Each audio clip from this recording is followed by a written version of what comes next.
Welcome to this edition of When the Biomass Hits the Wind Turbine, a discussion of sustainable living and what that means to you and me, coming to you from WOUB Radio, Studio B.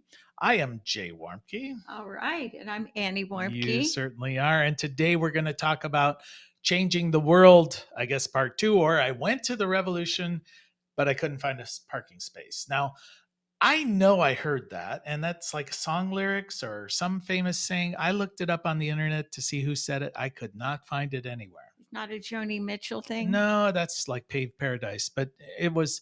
I know it's something about I went to the revolution. Maybe it was Abby Hoffman said it or Bob Dylan, one of those guys. Anyway, basically the whole point of it is I want to change the world, but I don't want to be inconvenienced, right?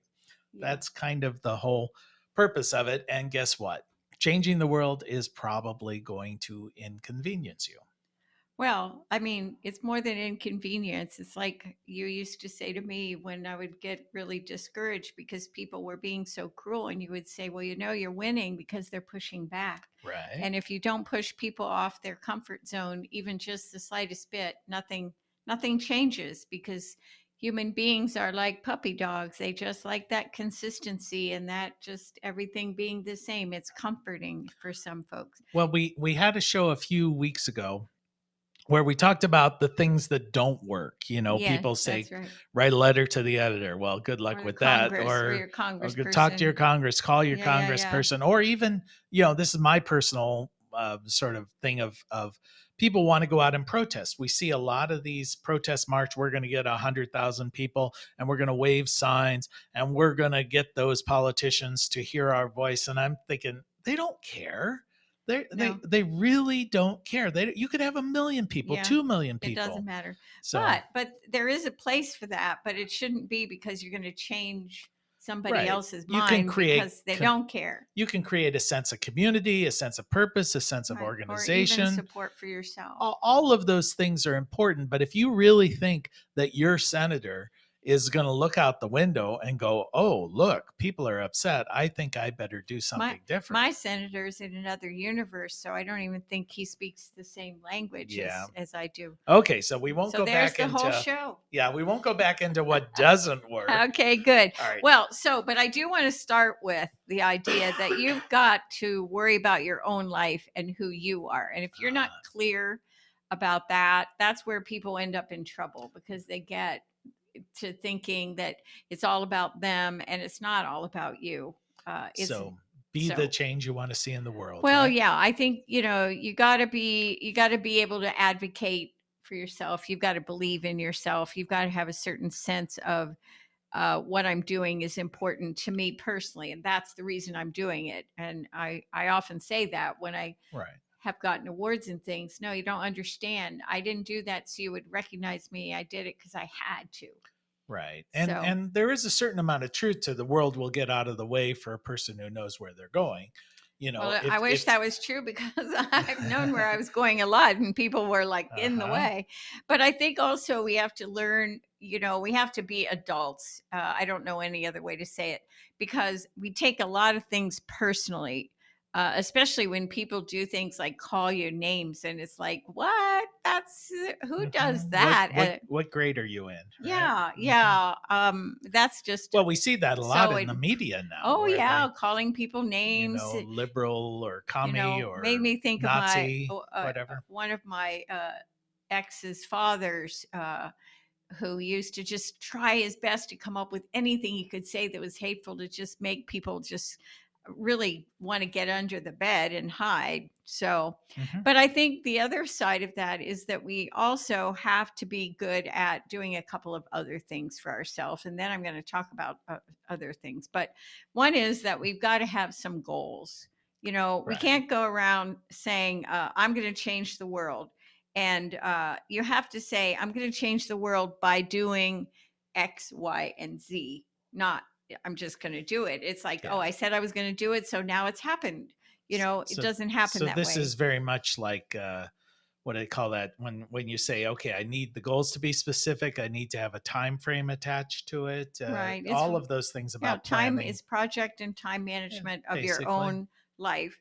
And also if you really want to change things for yourself or the world, and you're going to put yourself out there to do it, you have to surround yourself, even if it's one person. And we talked about this in that episode as well. So these are the keys to moving forward. Surround yourself with a person who does what? Is Oh, supportive? is supportive, that Hmm. knows stuff you don't know. Like they like to say, if you're the smartest person in the room, then you're in the wrong room. Find people that believe in something that you believe in, because those people are going to impact your mood. They're going to impact your actions. They're going to give you ideas and suggestions and encourage you, or discourage you because you're going the wrong way. Well, I could see that being very important because when you're going against the norms or drawing attention to yourself in any way, whether you're trying to change the world or not, there are people who just love to then Just snipe at you, tear knock you you down. down, Yeah. and that can be so debilitating unless you have, as you said, a support structure there who's going to keep going, don't worry about it, man, you're on the right track, because you're constantly going to be questioning whether you're effective, whether you're right. If everyone's telling you you're wrong, maybe you start thinking, well, Yeah. maybe I am wrong, Well, or if you have people who say justify why you're doing this, that's a powerful, well, important thing too. oh Where sure, but in a in a productive nice way, way, that's not right. not Not how can you listen, justify what you're listen, you doing. ding dong. Yeah. No. So, Mhm. and then I think the other thing is we have to put ourselves out there. We've got to go to gatherings. That if you want to start a business around a social issue, go to a social entrepreneur meeting or conference, or uh, go to anything where you might find people that would be interested at some level as the same in the same things you are, and that you could actually learn things from that group. And if you don't know who it is, then go to something that's of interest to you and ask people. Start the conversation about what you're interested in, and you might want to practice that before you go so that you don't get all sort of nervous and not be able to ask the right questions. But people will know people. And this is what we always say, you want a job, then tell everybody you've ever known, including your parents and their friends, I need a job and this is what I'm looking for. That's who you start with. So start with a gathering, any gathering, even if it's your Mhm. church, a faith community, um, the dog walkers at the park. It So doesn't matter. so Just you're saying if talk you to want to people. change the world, start where you are Yeah. and start with those people you know. Yes. And All if you right. don't, then you're just going to have to start over again. Yeah, and then you expand out that grasp, basically because you're going to move out geographically Yeah. or perhaps through virtual media, and then you're going to start coming in contact with people outside of your normal circle, and it builds Well, that that's way the and it next builds that step. So way. the next step Mhm. is that you really need to be mindful about your media, social media, and general media consumption, because there's so much that is not true. And so let's say you decide you want to work on an issue, and you're gathering information to give a talk, or you want to just be able to talk, in a gathering. You better be sure, first of all, that you're feeding your brain the right information. So, don't go to Fox News.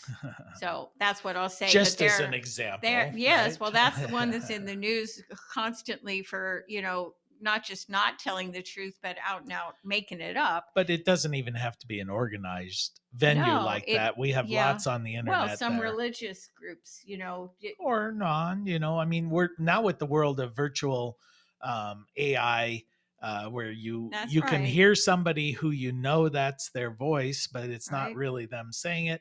There are going to be videos more and more of people, famous and not famous, who are going to be manipulated through this. So I guess that it becomes this cautionary tale through this of basically right. question everything. Right. And I think that's just a really valuable thing in life, is to always ask those questions of what does that mean or how does that Or does it work? make sense? Yeah. And There's a or lot of what's the that. science? Sometimes the science is the lie, but Again, I think so many people are just so caught up in social media and all the selfie stuff, and that stuff has a place, but use it to your advantage. Don't be consumed by it. Well, there's also a tendency to want, there's confirmation bias. I already believe a thing. So when I hear Yeah, something that reinforces that, then I am going to more readily accept that than if I hear something that is contrary to what I already right. believe. That's me, Yes, that is definitely because you, I feel so especially ostracized. around the weather, where if you think the weather's going to be bad, then suddenly you see a report where we're going to get 97 That is inches of not rain, that So that's not the most dangerous thing, No, but it's but not. I No. can be a person, because I have spent a lot of my life outside of what other people might consider to be normal in my thinking of pushing back against the system and stuff. I want to hear that somebody agrees with me, so Hmm. Yeah. and Well, I think this is, I don't know if this follows in your thing about changing the world, but one thing I learned in managing people over the years is oftentimes if you have a difficult person, it's very tempting to want to dismiss that difficult person because they're annoying to deal with or whatever. But somewhere along the line I started realizing oftentimes it's the difficult people that have a point. Now whether I disagree you're with it or talking not, about me. no, no, well, you could be considered by many a difficult person, not in this household, but anyway.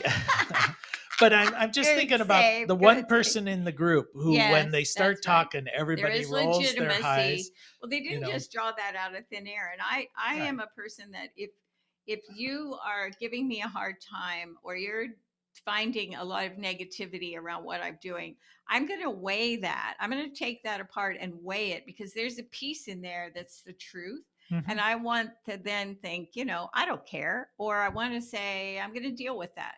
So I do think that's valuable, but I'm mostly concerned about the fact that people do and say things that lead those of us who want to make change down the wrong path, like saying, "Oh, write a letter to your congressman."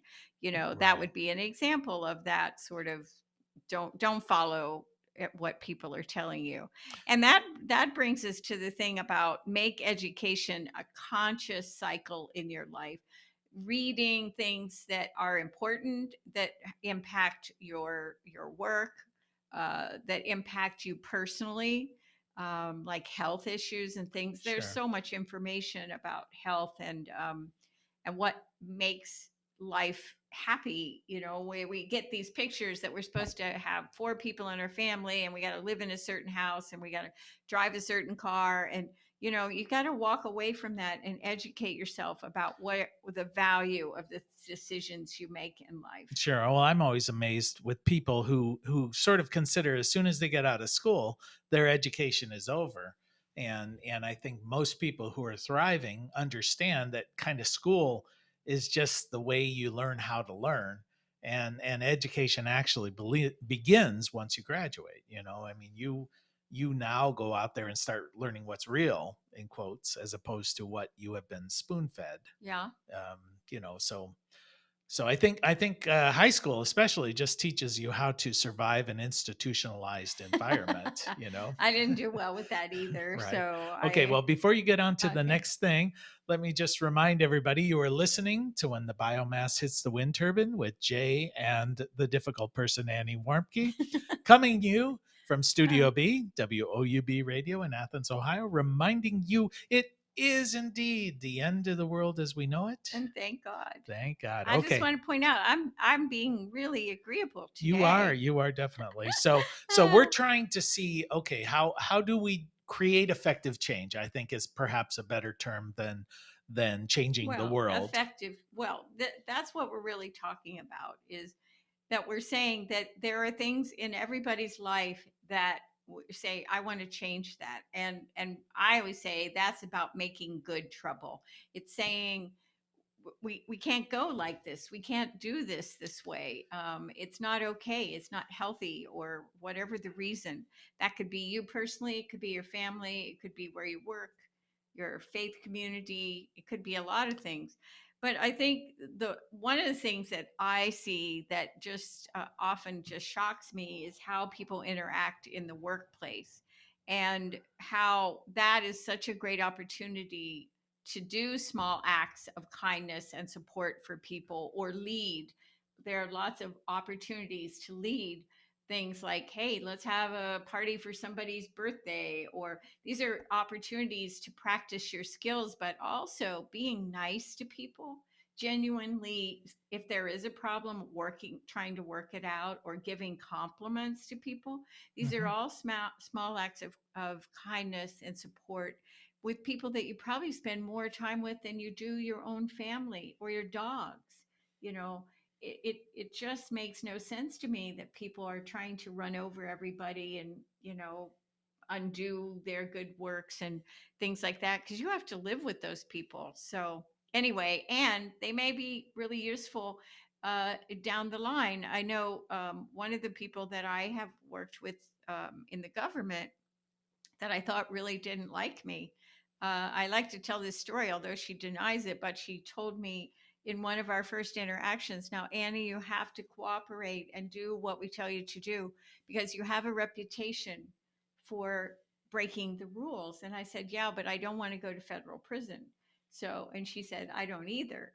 And I'd have to go with you. So, anyway, but then skip down the road about 4 or 5 years, and I was in a meeting with a lot of state officials, and she was there, and there was some controversy over the fact that they called me a lady, and I said, no, I'm a woman, I'm a farmer, and I want to be addressed as such.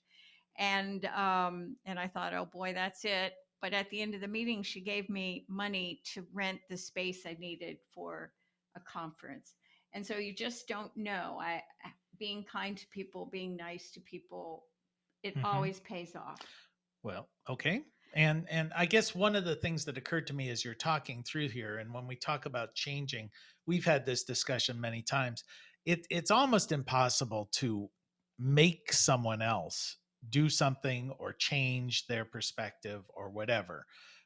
You can change your own Yeah. perspective and demonstrate those behaviors. And I think perhaps more importantly, you can change how you react to the outside world, Yes. to this outside stimulus. So if you want to live in a happier world, well, then You be want to happier, be I happier. mean, Well, if you, maybe not happy, but calmer or more appropriate in your approach, like saying hello to people when you're walking down the sure. street or at the grocery store, or when someone says, have a nice day, saying, and you as well.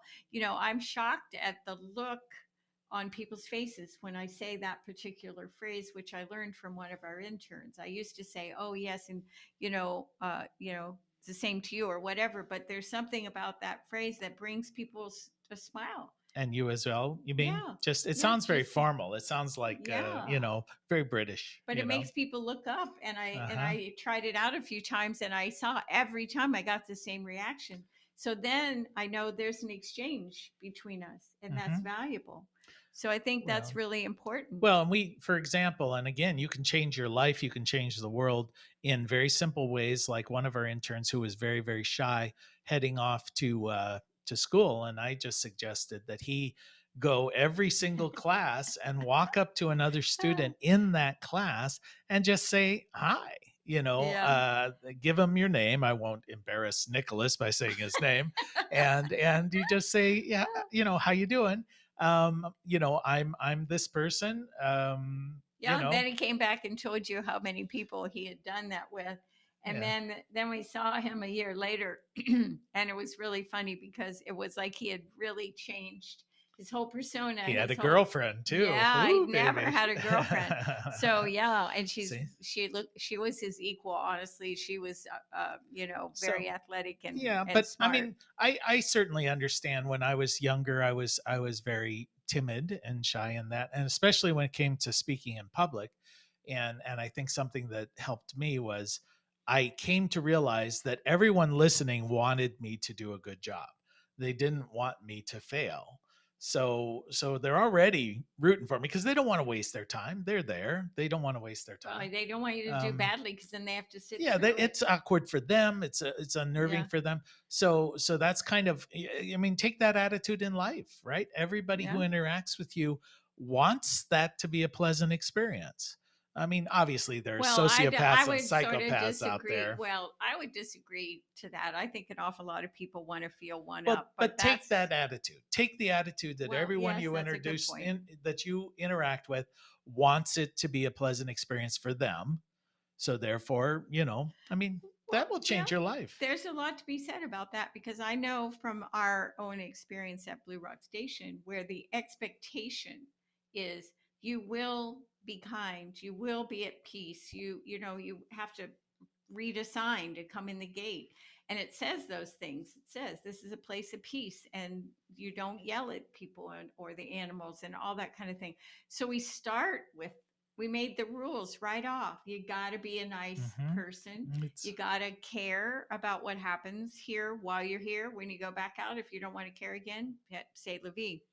So one of the things that we did after Mr. Trump got elected, and lots of our former interns were practically hysterical, was have a meeting, and they came for a weekend to talk to us about what it was their expectations. What are their expectations? Because they were feeling completely out of control, and um, and we talked about a lot of things that they could do to feel hopeful. And then at one point, I said, you should have a potluck at your house. And they all looked at me like I'd slapped them. I said, no, I'm dead serious because that's the one thing you always loved here is everybody eating together every day, people coming with food, trying new foods. Food is a language, it's a love language. Whoever made food with hate in their heart, probably nobody wanted to eat it. And they said, oh, we couldn't do that. Every one of them said we couldn't do that. You know why? Because their friends would think they were weird. There you go. So Yeah. basically, the secret to changing the world is to be weird. I like it. It works. Well, it works for Sounds like you. a bumper sticker, right? Be weird, change the world. You Yeah, know. but if you want to meet new people, I mean, this is one of the things that's worked super well for us all of the years that we've been together. Is it's basically me saying, "Oh, we met these people or we met this person. Let's invite everybody for Thanksgiving or for a meal or for your birthday or whatever." And so we did it in Europe when nobody spoke English and everybody came, and it just works. It just absolutely works, and it erases barriers. The food especially erases barriers, and you can meet new people. You can try them out that way. You don't have to be Sure. sitting across from them in a meeting, or and maybe there are people at work you'd like to know better. This isn't about a date. This is about friendship, and it's very cool way to make things happen in a really not too self-conscious kind of way. So Well, there's a saying, and I was trying to remember sort of how it goes, but basically the gist of it is entirely reasonable to try and continue on with things as they exist. So therefore, all change in the world is made possible by unreasonable people. It's like it's if you want change to take place, you have to be outside the norms. You have to be mm. unreasonable. You have to be weird. Wait, but unreasonable could be try inviting your friends for Oh, sure, potluck you would be the or different one. saying hello to Well, like people. when we lived in France and you invited all the neighbors to a cat housewarming party That when was the the first cats thing I arrived, did. That's right. and and The uh, banking people, and you the found grocery out you were store. supposed to serve food, so you served what, popcorn and No, no, no. I tacos. had to make from scratch Mexican food, and nobody had ever had it, and they loved it. So, They also said, "Oh, we love this idea of the cat is this housewarming." something everyone in America Yeah, does? how often does this happen in So America? And we laughed and we said, "Never." yeah, we should have just said yes. This is quite normal. Yeah. In fact, the 17th of March every year is Cat Housewarming Day, and So, and I do think that they thought we were, well, they just, when you travel, you represent everybody that's in your country. So we Mhm. became the nicest people, and they loved us, and it was very cool. But anyway, so another thing is, put yourself out there, take part in a protest, take part in some kind of action where you have to stand up with other people, or make a sign and put it in your car, or but be Mhm. an advocate for the change that you're wanting to see. And if you're not willing to do that, then you should just sit home and read a book. So then the value of these protests is not in changing someone else's No, mind, but in changing your it own is a perspective. practice for standing up for yourself and for others. It's a practice of being that weird person you're just talking about, where it's not weird at all to say this is wrong and we have to make it right. But what about those of us who were raised in a family which prided itself on not drawing attention to yourself? To Well, me you can growing choose to up, be miserable or I not. know it was like do not rock the boat. I think a lot Yeah, of people, we see this in dynamics of groups, yeah, right? Everybody snips behind that's behind the right. The scenes, gossip thing. but the person who stands up and says this is what's going on, suddenly all the focus looks on them. And I think people fear that if I stand up and say I feel this way, I think things are not right, I think things should change, that suddenly the anger everybody feels about that situation will be directed towards you. Yeah, I just think people want change, but they don't want to suffer the cost of the change. And one of the ways that happens is when somebody tells the truth, and that's what you're talking about. To tell the truth is a difficult thing, and I know it's just the way it is. Anyway, so I think another thing, which we say this a lot, and that is listen to young people. They have answers, they have solutions, and and also listen to the quietest person in the room. Often when I am in a meeting, if I'm leading, and even if I'm not, I might speak up. But if there is somebody who never talked before the end of that meeting, I'm going to ask them to what they think. So before we run out of time, I just want to say, if you own a business, um, if you want to start a nonprofit, there are all kinds of things out there you can do. And check out Corporation B B. If B Corps. B Corps, yes. Hmm. And then also you can go online, and everything you could ever want to know about being a non profit, an NGO as they call it, you can find those things. And that's really important. And then also local, local, local. This is where real revolution can happen, because it happens in your neighborhood. It happens at Well, the base of and everything. everything national begins as local, Yes, right? So yes, so I think that's a good point. yes. And don't be afraid to speak up and support your local journalists, because we need them. That's where a lot of these stories that unearth things and help people begin at a very local level, often with people who are not even professional journalists. Okay.